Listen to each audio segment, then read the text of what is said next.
So when we think about citizen artists like Nikita Oliver or Bill Moyer, what we realize is that they are able to perform power in a powerful way.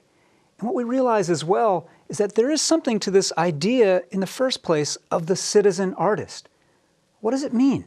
Well, if you're a citizen and you're thinking about your work in everyday life, how do you take your causes and the things that you care about and that you want to voice in the world, how do you mesh that with art making? How do you connect with artful experience? How do you use the tools and the skills of artists, theater makers, dramatists, performers of all different kinds, musicians, to give this issue full-dimensional life? And if, on the other side, you're an artist, you're an art maker, and you're doing work of storytelling, whether it's visual or oral or otherwise, you've got to think about how does that connect to the change that you want to see in the world? How do you take the creation that springs first from your imagination and bring it into a civic arena and a public arena where you can activate public imagination? And as Bill Moyer was saying, change the frame of what people think is possible. The line that we showed you earlier between citizen and artist is actually kind of a false line. I don't think it really ought to be there. Every one of us is a citizen. Every one of us is an artist. Now, some of us by profession are artists, and some of us by profession work in civic life. But all of us can and should be thinking about how we mesh the skills and the values and the mindsets that go into both these dimensions in our everyday lives. That's what it means to make change as a citizen, and that's what it means fundamentally to perform power. It means striking and making these poses and stances of power. It means creating art that activates people's sense of imagination and collective identity.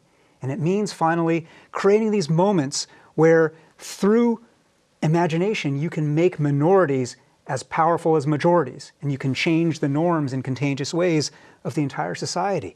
To be a citizen artist is to embody all these things and ultimately to remember what it means to perform power. So what we want to do now, as we do in every episode, is hear from you and take your questions through social media. And this is one of my favorite parts of our show. We've got a couple of great ones today, and the first one comes from Henry Bentley on Twitter. And he asks, how can you shift someone's focus and time onto civic issues when their main focus is on paying bills, peer problems, well-being? It's a great question. And I guess there's two answers to it. The first one is simply this: paying bills, peer problems, well-being, worrying about everyday life. This is not separate from civic issues. This is not separate from civic life. This is civic life. If you're having trouble paying bills, then it's part of a larger question of the economy we're situated in, and whether it's fair or rigged, or whether it rewards people like you who are trying to make it work. When you're thinking about problems that your peers face in different dimensions, whether it's struggles in the education system or struggles with addiction, whatever it might be, these too are systemic civic and social issues. And you think about your own well-being, whether physical or emotional, every one of these has a social and civic and political dimension. So that's my first answer, is don't make a false divide between these two things. When you're just trying to figure out how you yourself make it in life, remember you are not alone. Remember that there are other folks who are wrestling with the same kinds of questions, from whom you can learn and with whom you can reimagine and perform power.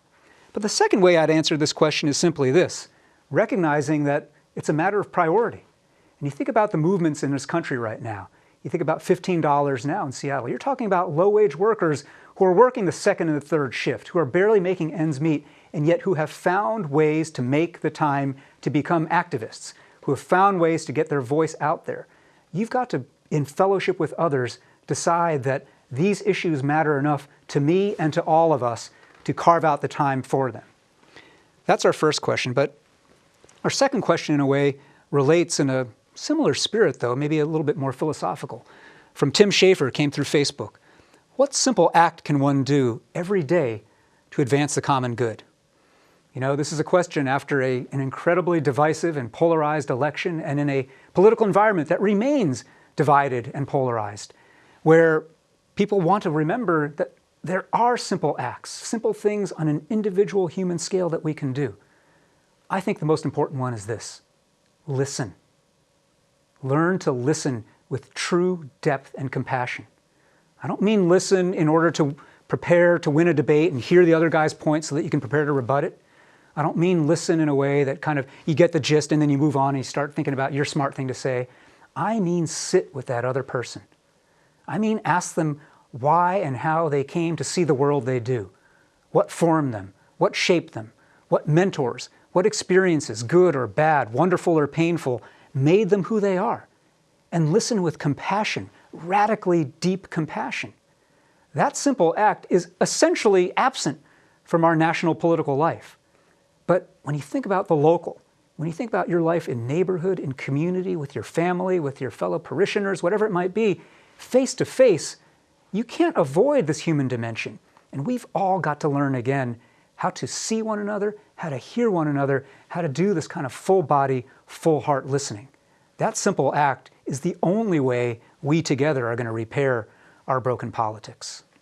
Well, that is this week's, this new episode of Citizen University TV, and we want to continue to hear from you. So if you've got questions or ideas that you want to share with us, please communicate with us through social media at our hashtag, on Twitter, or just email us at contact@seattlechannel.org. We sure have enjoyed talking with you today about performing power, and I just want to leave you with this simple thought. Performing power is not a thing for professionals, it's a thing for all of us as amateurs, because democracy is for amateurs.